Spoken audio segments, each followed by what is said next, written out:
नमो भगवते वासुदेवाय नमः।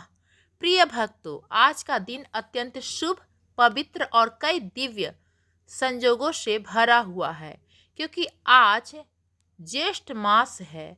यह दिन विशेष रूप से व्रत, स्नान, दान और भगवान की भक्ति के लिए अत्यंत महत्वपूर्ण माना जाता है। आज इस विशेष दिन पर भगवान सत्यनारायण की पूजा और कथा का विशेष महत्व है। दोस्तों, आज के इस विशेष वीडियो में आपको सुनाने वाली हूँ श्री सत्यनारायण भगवान जी की कथा। इससे जुड़ी धार्मिक मान्यताएं और क्यों इस दिन किए गए व्रत, दान और पूजा का फल कई गुना अधिक होता है। शास्त्रों के अनुसार इस दिन पवित्र नदी में स्नान, दान, पुण्य और भगवान विष्णु की पूजा करने से व्यक्ति के सभी पाप नष्ट हो जाते हैं। उसे पुण्य तथा मोक्ष की प्राप्ति होती है। साथ ही भगवान सत्यनारायण की कथा सुनने से जीवन में सुख, शांति और समृद्धि का वास होता है। तो प्रिय भक्तों, यदि आप चाहती हैं कि आपके जीवन में सुख, शांति, ज्ञान और समृद्धि बनी रहे तो इस पावन कथा को अंत तक अवश्य सुने। तो आइए पूरी श्रद्धा और भक्ति के साथ भगवान का स्मरण करते हुए इस दिव्य कथा की शुरुआत करते हैं। ओम नमो भगवते वासुदेवाय नमः। जय श्री हरि। भारत के मध्य में बसा था एक छोटा सा गांव चंद्रपुर। चारों ओर हरियाली, खेतों की महक, गायों की रंझुन, मंदिर में हर शाम बजती घंटियां और गांव के बीचों बीच बहती एक शांत नदी जिसका नाम था शशि प्रभा। इस गांव का नाम चंद्रपुर इसलिए पड़ा क्योंकि कहा जाता है कि हर पूर्णिमा की रात इस गांव पर चंद्रमा की उजली किरणों का एक ऐसा आशीर्वाद उतरता था कि वातावरण एकदम स्वर्ग जैसा हो जाता था। गांव वाले कहते थे कि पूर्णिमा की रात को भगवान विष्णु स्वयं चंद्र प्रकाश में विचरण करते हैं और माता लक्ष्मी अपने भक्तों के घरों में शुभता के दीप जलाती हैं। इसी गांव में रहती थी एक गरीब लेकिन अत्यंत धर्मपायन लड़की श्रद्धा। श्रद्धा बचपन से ही अपनी बूढ़ी दादी जानकी और छोटे भाई गौतम के साथ रहती थी। माता पिता का देहांत बहुत पहले हो चुका था। घर में बस एक टूटी सी झोपड़ी, दो बकरियां, दादी की पुरानी माला और एक मिट्टी का दिया था जिसे श्रद्धा रोज शाम को जलाती थी। श्रद्धा की गरीबी ऐसी कि कई बार रात का भोजन भी पूरा नहीं मिलता था, लेकिन उसकी भक्ति ऐसी कि रोज सुबह गंगा जल से तुलसी माता को अर्घ, शाम को भगवान विष्णु के सामने दीपक और हर पूर्णिमा की रात दिया लेकर नदी किनारे प्रार्थना करती थी। गांव वाले उसका सम्मान करते थे, कहते थे कि इस लड़के के मन में सच्ची श्रद्धा है, इसी वजह से इसका नाम भी श्रद्धा है। लेकिन जीवन में केवल गरीबी ही नहीं थी, उसके सामने एक बड़ा संकट खड़ा था। गांव में कोई चिकित्सक नहीं था। दादी जानकी गंभीर रूप से बीमार थी और पास के नगर में इलाज करवाने के लिए श्रद्धा के पास पैसे भी नहीं थे। एक दिन श्रद्धा रोते हुए मंदिर के सामने बैठ गई कि हे भगवान विष्णु, मेरी दादी ही मेरी दुनिया है, आप दया करें। प्रभु, आप ही हमारी एकमात्र आशा हैं। वे रोती रहती है। मंदिर की घंटियां बजती रही। हर दूर आकाश में चंद्रमा धीरे धीरे प्रकट होने लगा। उस रात पूर्णिमा थी। गांव का वातावरण अत्यंत पावन, श्वेत और संजीवनी ऊर्जा से भरा हुआ लग रहा था।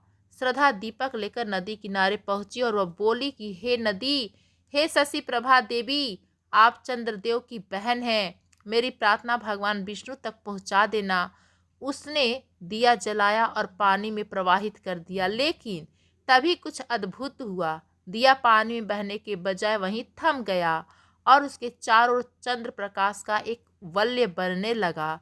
श्रद्धा ने आंखें फैलाकर देखा, दिया स्थिर था और उसके भीतर से एक दिव्य प्रकाश निकल रहा था। अचानक दूर आकाश में तेज चंद्र किरण बरसी और एक मधुर स्वर सुनाई दिया, हे भक्तन, घबराना मत, पूर्णिमा की रात है, ईश्वर के द्वार खुल जाते हैं। श्रद्धा घबरा गई, पर उसके हृदय में अजीब सी शांति उतर गई। उसने हाथ जोड़कर कहा, आप कौन हैं? तो स्वर आया, तुम्हारी पुकार सुन ली गई है। भगवान विष्णु तुम्हारी भक्ति भाव से प्रसन्न है। श्रद्धा की आंखों से आंसू बह निकले। दिया अचानक चमका और फिर नदी में बह चला। श्रद्धा समझ गई कि कुछ दिव्य होने वाला है। उस रात श्रद्धा घर लौटी तो दादी सामान्य से थोड़ा ठीक लग रही थी। चेहरे पर चमक, मन में संतोष, जैसे किसी ने अदृश्य स्पर्श से उन्हें शक्ति दे दी हो। दादी ने कहा, बिटिया, आज लगता है कोई देवदूत हमारे घर के पास से गुजरा है। मन हल्का हो गया। श्रद्धा ने मन ही मन भगवान विष्णु को प्रणाम किया, लेकिन उसी रात उसने एक अद्भुत स्वप्न देखा। स्वप्न में उसने देखा कि एक विशाल श्वेत कमल पर भगवान विष्णु विराजमान हैं। चारों प्रकाश ही प्रकाश। भगवान ने मधुर स्वर में कहा कि हे पुत्री, अगली पूर्णिमा तुम्हारे जीवन का मार्ग बदल देगा। अपने हृदय को निर्मल रखना। जिस संकट में तुम हो वे शीघ्र ही दूर होगा। और फिर स्वप्न समाप्त हो गया। लेकिन श्रद्धा का हृदय आशा से भर गया। एक सप्ताह के बाद गांव में सूखा पड़ गया। कुएं का पानी सूखने लगा। पशु बीमार पड़ने लगे। गांव के मुखिया ने कहा, लगता है देवता हमसे रुष्ट हो गए हैं। गांव में चर्चा हुई कि पूर्णिमा के दिन जब चंद्रदेव गांव में आते हैं तब नदी में किसी ने अनजाने में कोई अपशगुन कर दिया है। लोग आपस में एक दूसरे को शक से देखने लगे। वातावरण भारी हो गया। तभी एक वृद्ध स्त्री ने कहा, मैंने उस दिन श्रद्धा को नदी किनारे दीप प्रवाहित करते देखा था। शायद उसी में यही बात फैल गई। गांव के लोग श्रद्धा के घर पहुंच गए और उसे दोष देने लगे। श्रद्धा रोते हुए बोली, मैंने तो केवल भगवान विष्णु से प्रार्थना की थी कि मैंने कोई अपशगुन नहीं किया। लेकिन भीड़ सुनने को तैयार नहीं थी। दादी जानकी दहाड़ मारकर रो पड़ी, मेरी बिटिया निर्दोष है। भीड़ वापस चली गई, लेकिन श्रद्धा का मन टूट चुका था। वे रात भर रोती रही और कहने लगी कि हे प्रभु, मैंने तो आपको पुकारा था, यह क्या परीक्षा है। अगली पूर्णिमा की रात फिर से श्रद्धा दीपक लेकर नदी किनारे गई, जहां पहली बार चमत्कार हुआ था। आसमान आज भी तेजस्वी था, जिसे चंद्रदेव स्वयं मुस्कुरा रहे हैं। श्रद्धा ने दिया जलाया और कहा कि हे प्रभु, मेरे गांव पर संकट है, लोग दुखी हैं। मैं आपसे प्रार्थना करती हूँ कि कृपा करें। दिया प्रवाहित करते ही अचानक नदी से हल्की लहरें उठने लगी। फिर एक तेज प्रकाश की धारा आकाश से उतरी और यह प्रकाश मानव रूप में परिवर्तित होने लगा। श्रद्धा का हृदय धड़कने लगा और अगले ही क्षण स्वयं भगवान विष्णु प्रकट हुए। पीताम्बर, शंख, चक्र, गदा, पद्म, दिव्य प्रकाश का आभा मंडल। श्रद्धा उनके सामने गिर पड़ी और कहने लगी, प्रभु, मेरे जीवन का इतना बड़ा सौभाग्य। भगवान विष्णु ने हाथ उठाकर आशीर्वाद दिया। उठो भक्त श्रद्धा, तुम शुद्ध मन की हो। तुम्हारी पूर्णिमा की भक्ति ने हमें बाध्य किया कि हम स्वयं धरती पर आए। श्रद्धा आंसू रोक नहीं पा रही थी। विष्णु जी ने आगे कहा, गांव में सूखा इसलिए पड़ा क्योंकि कुछ मनुष्यों के भीतर नफरत और आरोप की आग बढ़ गई थी। हमने तुम्हें परीक्षा दी और तुमने हर बार भक्ति का दीप जलाए रखा। फिर भगवान ने शंख बजाया। शंख की ध्वनि से नदी का जल बढ़ने लगा। बादल घिरने लगे और कुछ ही मिनटों में चंद्रपुर में मूसलाधार वर्षा शुरू हो गई। गांव पुनः जीवित हो उठा। भगवान विष्णु के शंख की दिव्य ध्वनि मानो आकाश तक पहुंच गई थी। जैसे ही ध्वनि गूंजी, सूखी धरती पर बादलों का मंडल उतरने लगा। काली घटाएं ठंडी और फिर पहली हल्की बूंदे, फिर मूसलाधार वर्षा। गांव के लोग अपने अपने घरों से बाहर निकल आए। हर किसी की आंखें बारिश देखकर चमक उठी। अरे, सूखा तो खत्म हो गया, किसी देवता ने कृपा की है, यह तो चमत्कार है। कुछ लोग नदी की ओर भागे। वहां उन्होंने देखा कि श्रद्धा मूसलाधार बारिश में खड़ी है और उसके सामने का पूरा वातावरण किसी दिव्य आभा से चमक रहा है। गांव वाले हक्का बक्का रह गए। किसी ने कहा, यह सब इस लड़की के कारण हुआ है, देखो इसका चेहरा चमक रहा है। एक वृद्ध ने कहा, हमने इसे बिना वजह दोष दिया, लेकिन असली भक्त तो यही है। गांव के लोग श्रद्धा के पैरों में गिरने लगे, पर श्रद्धा ने उन्हें उठाते हुए कहा, मेरी वजह से नहीं, मेरे प्रभु विष्णु की कृपा से यह सब हुआ है। गांव में एक अद्भुत ऊर्जा फैल गई। लोगों के चेहरे पर चमक उठने लगे। किसानों ने खेतों में जाकर मिट्टी को हाथ से छुआ। खेत फिर से जिंदा हो चुके थे। अगली सुबह गांव में खुशियों की बहार थी। हर घर में दीप जला गए। उसी चोरे की पूजा हुई और मंदिर में भजन गूंज उठे। उस रात श्रद्धा दादी को लेकर फिर नदी किनारे गई। वे जानती थी पूर्णिमा की कृपा अभी पूर्ण नहीं हुई है। उसने दिया जलाया, नदी में प्रवाहित किया और तभी वातावरण सुगंधमय हो गया। कमल भी खुशबू चारों तरफ फैल गई। नीले और सुनहरे प्रकाश की धारा आकाश से उतरने लगी। श्रद्धा आश्चर्य से देखने लगी। अगले ही क्षण स्वयं माता लक्ष्मी प्रकट हुई। उनके चरणों के पास सुनहरे कमल खिल रहे थे, हाथों में कमल पुष्प, माथे पर चंद्रिका और आभा मंडल में दिव्य उजाला। श्रद्धा दंग रह गई। वे उनके चरणों में गिर पड़ी और कहने लगी, माँ, मैं आपको सौभाग्य पाकर धन्य हो गई। माता लक्ष्मी ने उसे उठाया और कहा, श्रद्धा, सच्चे हृदय की पुकार देवताओं तक अवश्य पहुंचती है। तुमने कभी हार नहीं मानी, इसलिए आज मैं तुम्हें अपना आशीर्वाद देने आई हूँ। दादी जानकी कांपते हुए खड़ी थी। माता लक्ष्मी उनके पास गईं और उनके सर पर हाथ रख दिया और उन्होंने कहा, माता, आपकी आयु अभी शेष है, आपकी बीमारी आज से समाप्त। जैसे उनके हाथ का स्पर्श हुआ, दादी के शरीर में एक दिव्य ऊर्जा दौड़ गई। वे सीधे खड़ी हो गईं। मैं ठीक हूँ माँ लक्ष्मी, आपका धन्यवाद। श्रद्धा खुशी से रो पड़ी। माता लक्ष्मी ने श्रद्धा का हाथ थामा और कहा, पुत्री, मैं तुम्हें 3 वरदान देती हूँ। ध्यान रखो, प्रत्येक वरदान तुम्हारे जीवन को एक दिव्य दिशा देगा। श्रद्धा नम्रता से बोली, माँ, मुझे कुछ नहीं चाहिए, बस मेरी दादी स्वस्थ रहे, मेरा गांव सुखी रहे। माता मुस्कुराई और कहने लगी, पहला वरदान, दादी का स्वास्थ्य। तुम्हारी दादी पूर्ण रूप से स्वस्थ रहेंगी।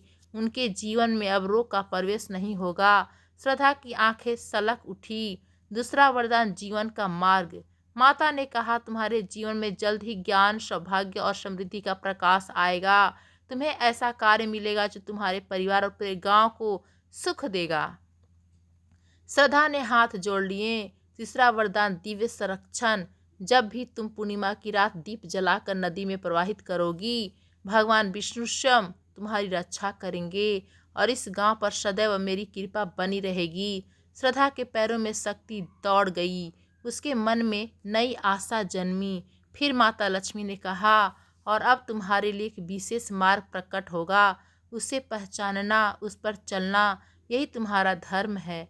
अचानक प्रकाश तेज हुआ। कमल की पंखुड़ियां हवा में तैरने लगीं और माता लक्ष्मी धीरे धीरे अदृश्य हो गई। माता के जाने के बाद श्रद्धा ने देखा, जमीन पर एक सुनहरी चमकदार चिन्ह बना था। वे कमल के आकार का था। दादी ने कहा, यह कोई साधारण संकेत नहीं, यह माता का मार्ग निर्देशन है। तुम्हें इसे समझना होगा बिटिया। अगली सुबह वे चिन्ह गायब हो चुका था, लेकिन श्रद्धा के मन में उसकी छाप अस्थायी थी। वे सोचती रही। माता ने कहा, मुझे एक मार्ग मिलेगा, क्या वे यहीं से शुरू होता है? अगले कुछ दिन गांव में जैसे किसी नए युग की शुरुआत हुई हो। सूखे कुएं भरने लगे, खेतों में हरियाली लौट आई, पशुओं में नई जान आ गई। लोग एक दूसरे के प्रति सौम्य और प्रेम पूर्ण हो गए। गांव के मुखिया श्रद्धा के घर आए। बेटी, हमें अपने व्यवहार पर शर्म है। हमने तुम्हें दोष देकर बड़ा पाप किया, क्षमा कर दो। श्रद्धा ने नम्रता से कहा, गलती इंसान से ही होती है, मेरा काम तो सिर्फ भगवान की भक्ति करना था। मुखिया ने कहा, आज से तुम चंद्रपुर की धर्म रक्षक कन्या कहलाओगी। हम सब के लिए तुम आशीर्वाद हो। गांव में उत्सव का वातावरण हो गया। माता लक्ष्मी के दर्शन और दादी के स्वस्थ होने के बाद श्रद्धा के घर में मानो सुखी और शांति का एक नया सूर्योदय हो गया। दादी जानकी पहले की तरह चलने फिरने लगी। उनकी आंखें चमकने लगी, चेहरा उजला और मन शांत हो गया। वे रोज तुलसी को अर्घ्य देती और कहती, बिटिया, सब तुम्हारी भक्ति का फल है। ईश्वर तुम्हें कोई बड़ी राह देने वाला है। दादी की यह बात श्रद्धा के मन में एक धुन की तरह गूंजती रही। कौन सी राह, कौन सा मार्ग, माता के कमल चिन्ह का अर्थ क्या था? इन सवालों के साथ उसके भीतर एक आंतरिक ऊर्जा बढ़ने लगी, मानो एक अदृश्य शक्ति उसे पुकार रही हो। एक शाम गांव के चौपाल पर कुछ लोग इकट्ठे हुए थे। किसान दौड़ते हुए आए और कहने लगे, मुखिया जी, नगर से कोई बड़ा व्यक्ति आया है, कहता है कि वे कोई शास्त्र गुरु है। सब चौंक गए। थोड़ी ही देर में उस व्यक्ति को लाया गया। सफेद वस्त्र, माथे पर चंदन, आंखों में करुणा और तेज। उसके साथ दो शिष्य भी थे। मुखिया ने आदरपूर्वक पूछा, गुरु जी, आप किस हेतु से आए हैं? गुरु ने मुस्कुराते हुए कहा, इस गांव में एक अत्यंत पवित्र आत्मा निवास करती है, जिसने अपनी भक्ति से देवों को प्रसन्न किया है। मुझे उसी की खोज में भेजा गया है। सभी लोग एक दूसरे की तरफ देखने लगे। कुछ ने कहा, क्या यह श्रद्धा की बात कर रहे हैं? गुरुजी ने आंखें बंद की, कुछ देर ध्यान लगाया और फिर बोला, हाँ, वही कन्या श्रद्धा, जिसे माता लक्ष्मी का आशीर्वाद प्राप्त है। श्रद्धा को बुलाया गया। वे विनम्रता से आगे आई। गुरुजी ने उसे देखते ही कहा, पुत्री, तुम्हारे भीतर दिव्य तेज है। क्या तुमने हाल में कोई दिव्य संकेत देखा है? श्रद्धा ने माता की चिन्ह, चमत्कारी वर्षा और भगवान विष्णु एवं माता लक्ष्मी के दर्शन की पूरी कथा सुना दी। सारे चौपाल स्तंभ रह गए। गुरुजी ने श्रद्धा के हाथ पर अपना हाथ रखते हुए कहा, पुत्री, तुम्हारा मार्ग अब शुरू होता है। तुम्हें नगर आना होगा। तुम धर्म विद्या सिखाओगी, जिससे तुम पूरे प्रदेश में अपना प्रकाश फैलाओगी। श्रद्धा घबरा गई। गुरुजी, मैं गांव छोड़कर कैसे आऊं? दादी का क्या होगा? गौतम को कौन संभालेगा? गुरुजी ने कहा, जहाँ देवता की कृपा होती है, वहाँ मार्ग स्वयं सहज हो जाता है। तुम्हारा जाना भी इस गांव के भविष्य के लिए आवश्यक है। यह सुनकर श्रद्धा की रीते में हलचल मच गई। क्या यही माता लक्ष्मी का दूसरा वरदान था? श्रद्धा दादी के पास गई और सारी बात बताई। दादी ने कुछ क्षण मौन रहकर कहा, बिटिया, यह अवसर बहुत दुर्लभ है। हर किसी को धर्म विद्या सिखाने का अवसर नहीं मिलता। श्रद्धा रो पड़ी और कहने लगी, दादी, मैं आपको छोड़कर कैसे जाऊं? दादी ने उसके आंसू पोंछे और कहा, अब मैं स्वस्थ हूँ। यह भी तो माता का वरदान है। गौतम मेरी सेवा कर लेगा, लेकिन तुम्हें उस मार्ग पर चलना ही होगा जिसे स्वयं देवों ने चुना है। श्रद्धा भावुक हो गई। दादी के शब्दों ने उसके भीतर साहस भर दिया। उस रात श्रद्धा ने एक नया स्वप्न देखा। स्वप्न में श्वेत प्रकाश की वर्षा हो रही थी। बीच में भगवान विष्णु खड़े थे। चारों ओर आकाशीय कमल खिल रहे थे। भगवान विष्णु ने कहा, पुत्री, अब तुम्हारा समय आ गया है। जिस ज्ञान से संसार प्रकाशित होगा, वही ज्ञान तुम्हें ग्रहण करना है। मत डरो, माता लक्ष्मी तुम्हारे हर कदम पर साथ हैं। जैसे ही उन्होंने शंख बजाया, स्वप्न समाप्त हो गया। श्रद्धा जागी तो उसका भय गायब था। चेहरे पर चमक और मन में दृढ़ता थी। अगली सुबह गांव में विदाई तथा दृश्य था। महिलाएं आरती उतार रही थी। बच्चे फूल बरसा रहे थे। बूढ़े आशीर्वाद दे रहे थे। दादी श्रद्धा का माथा चूम रही थी। श्रद्धा गुरुजी के साथ शहर की ओर रवाना हुई। जंगल का रास्ता लंबा था। पेड़ों की सरसराहट, पंछियों की आवाजें और शांत रास्ता। पर अचानक हवा भारी होने लगी। रास्ते में सामने एक घायल हिरनी करा रही थी। श्रद्धा दौड़कर उसके पास गई। उसने हिरनी के घाव पर कपड़ा बांधा। हाथ रखते ही उसके घाव से दिव्य प्रकाश उठा और हिरनी तुरंत उठकर चलने लगी। गुरु जी ने विस्मय से कहा, पुत्री, माता लक्ष्मी की कृपा तुम्हारे भीतर प्रवाहित है। यह उपचार शक्ति भी तुम्हारे मार्ग का भाग है। श्रद्धा को पहली बार अपनी भक्ति की वास्तविक शक्ति का एहसास हुआ। नगर का नाम था विष्णुपुर, जहाँ एक भव्य मंदिर था, श्री हरि मंदिर। मंदिर के महंत, विद्वान साधु सभी गुरुजी की प्रतीक्षा कर रहे थे। जब श्रद्धा पहुंची, संपूर्ण सभा ने उसका स्वागत में शंख, ढोल और पुष्प वर्षा की। महंत जी ने कहा, आज विष्णुपुर में पवित्र दिन है।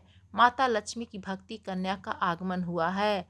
श्रद्धा अत्यंत विनम्र हो गई और कहने लगी, मैं तो बस एक साधारण लड़की हूँ।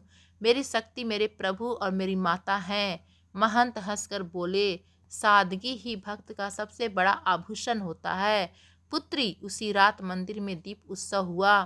श्रद्धा को मंदिर के भीतर भगवान विष्णु के सामने बैठाकर धर्म विद्या प्रारंभ संस्कार कराया गया और उसी समय श्वेत चंद्र के भगवान की मूर्ति पर पड़ी। मूर्ति के पैरों के पास एक वास कमल प्रकट हो गया।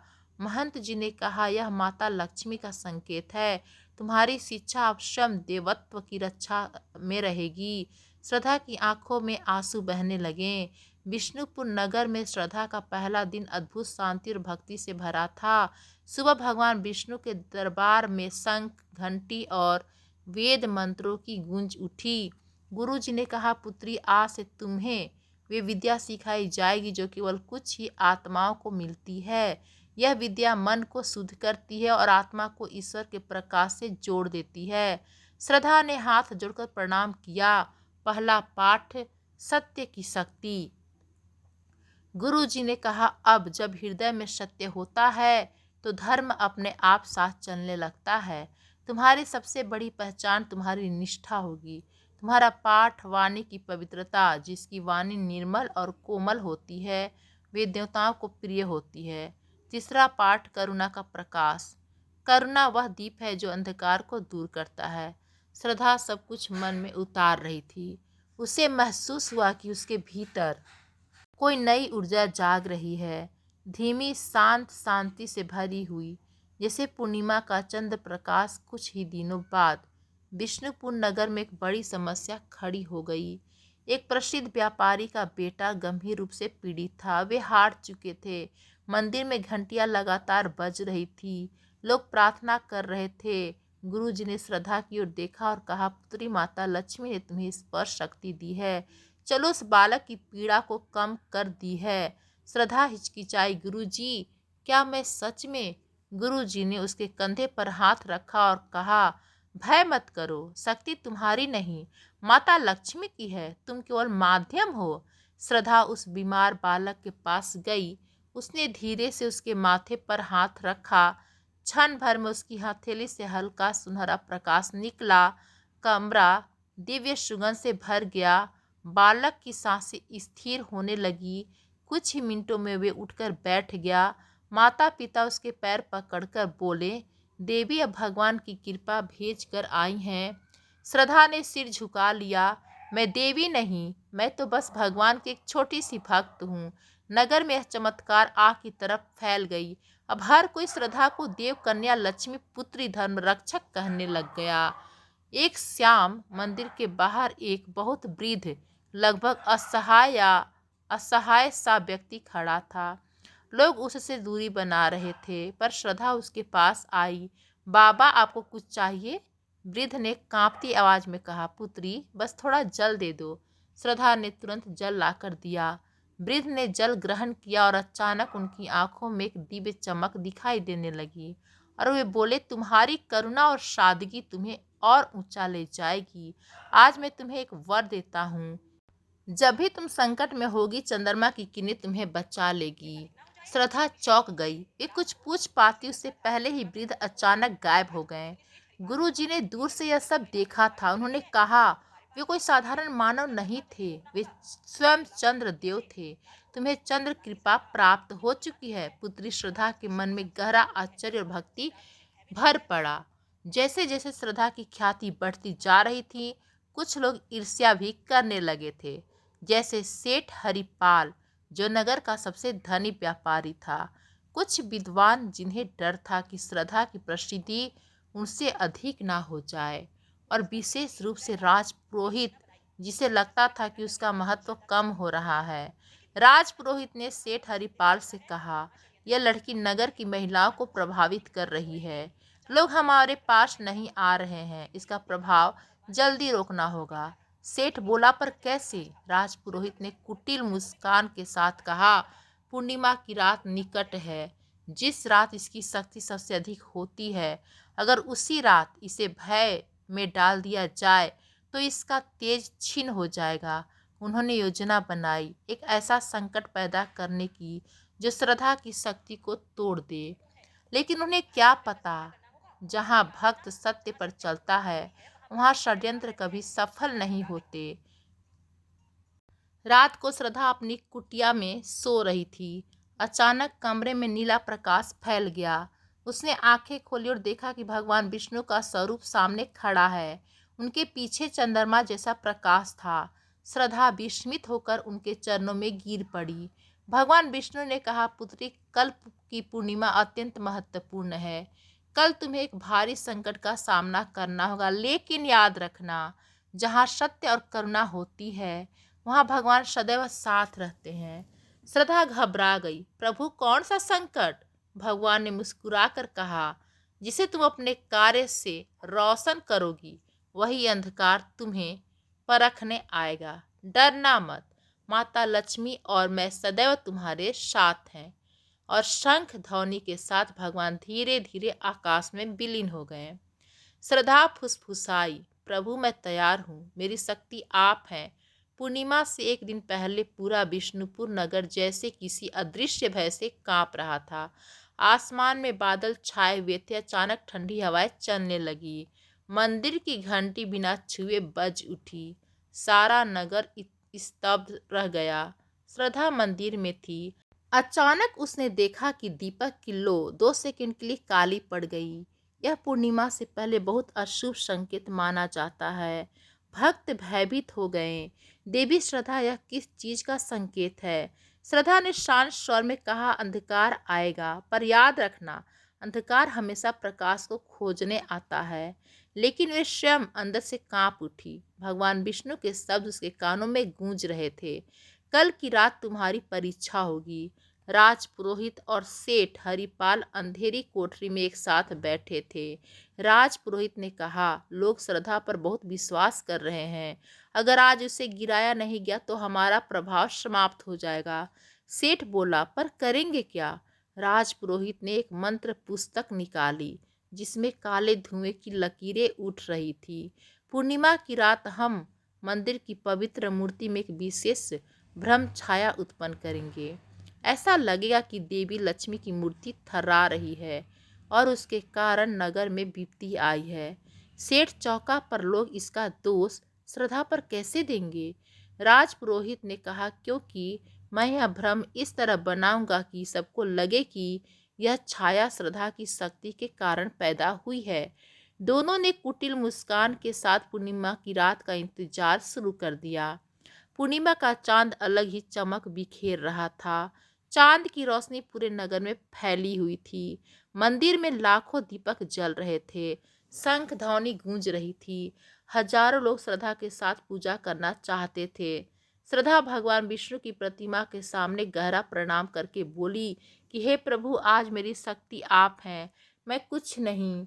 उसकी आंखों में चमकदार आंसू गिर रहे थे, मगर चेहरा बिल्कुल शांत था, जैसे ही चंद्रमा स्वयं उसके भीतर उतर आया हो। ठीक मध्य रात्रि जब पूर्णिमा का चांद अपने शिखर पर पहुंचा, अचानक मंदिर की बड़ी मूर्ति हल्का सा कांपने लगी। लोग चीख उठे, अरे, माता की प्रतिमा क्यों हिल रही है? यह किस अशुभ का संकेत है? यह कोई बड़ा संकट तो नहीं? राजपुरोहित तुरंत भीड़ में खड़ा हो गया। यह देवी की नाराजगी है। किसी शक्ति ने मंदिर के पवित्र वायुमंडल को बिगाड़ दिया है। सेठ हरिपाल ने कहा, और यह तभी हुआ है जब से यह लड़की यहाँ आई है। क्षण भर में भीड़ में फुसफुसाहट शुरू हो गई। क्या श्रद्धा से गलती हुई है? कहीं उसकी शक्ति असली नहीं, यह तो नगर के लिए खतरा है। श्रद्धा स्तब्ध थी। पूरी भीड़ उसके खिलाफ होने लगी। राजपुरोहित चिल्लाया, लोगों में यह भ्रम नहीं, यह सत्य है। श्रद्धा की शक्ति अब नगर को हानि पहुंचा सकती है। हजारों आंखों श्रद्धा पर टिक गई। श्रद्धा के पैरों से जैसे जमीन खिसक गई। वे कांपती हुई आवाज में बोली, मैं ऐसा कभी नहीं कर सकती। मैं कुल प्रभु की दासी हूँ। मेरी शक्ति मेरी नहीं। पर उसकी बात कोई नहीं सुन रहा था। फिर गुस्से में चिल्लाई, इसे मंदिर से बाहर करो, यह नगर पर विपत्ति लाएगी, इसकी शक्ति जांचो। क्षण भर में श्रद्धा अकेली पड़ गई, निस्तब्ध, मौन और टूटी हुई थी। एक पल को उसे लगा, क्या सच में मैंने कुछ गलत कर दिया? तभी मंदिर के बाहर जबरदस्त आंधी चलने लगी। बादल गरज उठे। चांदनी जैसे धुंध लिपट गई। भीड़ में फैल गया भय। अचानक पूरा मंदिर सोने जैसा प्रकाश से भर गया। धरती थरथरा उठी। दीपक की लौ 10 गुना बड़ी हो गई और आसमान से उतरा भगवान विष्णु का विराट स्वरूप। उनके साथ माता लक्ष्मी थी। स्वर्ण स्वर्णिम अत्यंत तेजस्वी, भीड़ पलक झपकना भी भूल गई। माता लक्ष्मी की आंखों में तीव्र क्रोध था। उन्होंने राज पुरोहित की ओर देखा और कहा, धर्म का स्थान तुमने अपने निस्वार्थ से पवित्र किया है। राज पुरोहित के शरीर से कंपी छूट गई, चेहरा पीला पड़ गया। भगवान विष्णु ने गर्जना की, श्रद्धा हमारी भक्त है, उसी शक्ति सत्य और करुणा से जन्मी है। तुमने उस पर आरोप लगाकर पूरे नगर को संकट में डाल दिया। सेठ हरिपाल घुटनों पर गिर पड़ा। भगवान विष्णु ने अपनी उंगली उठाई और मंदिर की मूर्ति के ऊपर की काली भ्रम छाया गायब कर दी। एक धुएं का गोला उठा जो राज पुरोहित की ओर भागा और उसके अस्तित्व से टकराया। सारा नगर समझ गया यह छाया उसी का काला मंत्र था। हर कोई विश्वासघात पर क्रोधित हो उठा। श्रद्धा की आंखों में भी आंसू आ गए। माता लक्ष्मी उसके पास आई, उसका हाथ पकड़कर बोली, पुत्री, तूने कभी अपने लिए शक्ति नहीं मांगी, इसलिए शक्ति तेरी ढाल बन गई। आज की यह परीक्षा तुझे और दिव्य बनाएगी। भगवान विष्णु ने कहा, और आज से चंद्रदेव का वरदान तेरे भीतर पूर्ण रूप से जागृत होगा। चंद्र किरण श्रद्धा पर पड़ी और उसके चारों ओर एक दिव्य सफेद आभा फैल गई। भीड़ श्रद्धा के चरणों में गिर पड़ी। देवी, हमने आपको गलत समझा, हमें क्षमा करें, आप हमारी रक्षक हैं। श्रद्धा ने तुरंत सबको उठाया, मैं देवी नहीं, मैं तो आपकी बेटी हूँ। मेरी शक्ति भगवान की कृपा है, मेरी नहीं। माता लक्ष्मी ने कहा, विष्णुपुर अब इस कन्या का नगर होगा। जहाँ ये जाएगी वहाँ सुख शांति और समृद्धि फैलेगी। और उसी क्षण पूरा नगर चांदनी से जगमगा उठा, मानो स्वयं देवलोक पृथ्वी पर उतर आया हो। जय श्री हरि, जय माता लक्ष्मी। अनादिकाल से ब्रह्मांड का प्रत्येक कण भगवान की लीला का साक्षी रहा है। समय की गति अनश्वर है, परंतु परमात्मा का वैभव उससे भी परे असीम, अनंत और अपरिवर्तनीय है। तो दोस्तों, ये थी श्री सत्यनारायण भगवान की कथा। आप सभी को कैसी लगी कमेंट्स करके ज़रूर बताइएगा। धन्यवाद।